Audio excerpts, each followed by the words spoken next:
Uh, Selamat sore kawan-kawan semua. Kami dari GPKP 65 diwakili oleh Pak Bejo dan saya sendiri, Harwib dari Perhimpunan IPT 65 dan juga Watch 65 Association yang bermukim di Eropa membuat satu komunike bersama, pernyataan bersama tentang Kepres nomor 17 tahun 2022.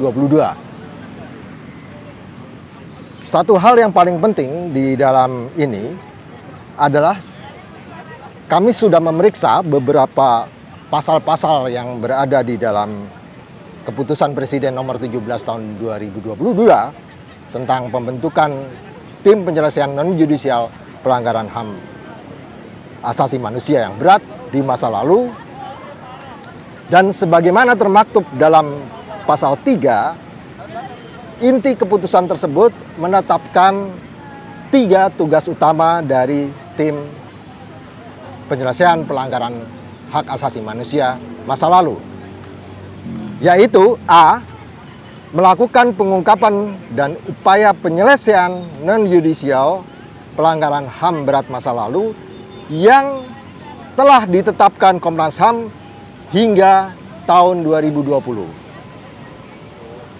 Butir B pasal 3 merekomendasikan pemulihan bagi korban atau keluarganya dan merekomendasikan langkah untuk mencegah pelanggaran hak asasi manusia yang berat tidak terulang di masa yang akan datang. Walaupun secara umum tampaknya ketiga tugas tersebut telah mencakup satu standar yang kita sebut sebagai 4 pilar hak-hak korban dalam memerangi impunitas, yakni berupa hak atas kebenaran, right to truth, dan sejajar dengan itu adalah hak publik juga untuk tahu, right to know, dan yang kedua, hak atas keadilan, yang ketiga, hak atas pemulihan, dan yang terakhir adalah jaminan tidak berulangnya kejahatan serius di masa depan. Namun, beberapa masalah mendasar berikut ini melekat dalam keputusan Presiden tersebut. Pertama, pengungkapan kebenaran bukan hanya menjadi tugas pokok dan utama tim penyelesaian pelanggaran HAM masa lalu.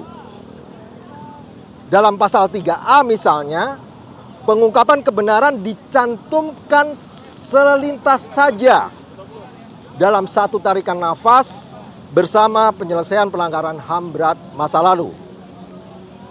Sehingga akibatnya pengungkapan kebenaran menjadi kabur. Padahal sebagaimana kita ketahui dalam standar dan instrumen hak asasi manusia, bahkan pengungkapan kebenaran merupakan kunci, bahkan prasyarat mutlak bagi langkah penyelesaian non-judicial selanjutnya. Penyelesaian selanjutnya itu berupa biasanya mengacu pada pengalaman transitional justice di banyak negara-negara dunia, terdiri dari pertama, pengakuan bersalah yang diikuti dengan permintaan maaf dan kemudian penerimaan maaf, atau yang sering kita sebut sebagai rekonsiliasi. Yang kedua adalah tentu saja, dan ini memang diberi garis bawahi di dalam kepres tersebut, berupa pemulihan hak-hak korban dalam segala bentuknya, seperti reparasi, rehabilitasi, restitusi, dan lain sebagainya. Dan yang keempat, yang terpenting adalah jaminan tidak berulangnya kejahatan masa lalu tersebut. Tetapi yang patut kami catat di sini, tanpa pengungkapan kebenaran dengan metodologi yang tepat untuk memastikan, ini yang paling penting di dalam tradisi pengungkapan, siapa melakukan apa terhadap siapa, di mana, kapan, dan dengan cara bagaimana, atau yang kita sebut sebagai who did what to whom, where, when, and how. Maka tanpa itu semua mustahil kita bisa melanjutkan proses rekonsiliasi antara pelaku